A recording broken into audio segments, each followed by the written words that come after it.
तो अब जम्मू संगवारी मल्ला स्वतंत्रता दिवस की गाढ़ा गाढ़ा बधाई। आज हमारे यहाँ 15 अगस्त यानी कि 77वां स्वतंत्रता दिवस मनावत है। बिहनिया ले लइका मन नहा धो के अपन स्कूल जावत है। मल्ला देख के मोला अपन दिन सुरतावत है।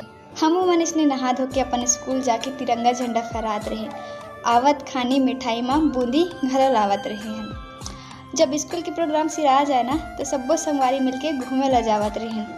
देखत देखत बहुत दिन नंदा गए। कौन जाने मोर स्कूल संगवारी मन कहाँ गंवा गए।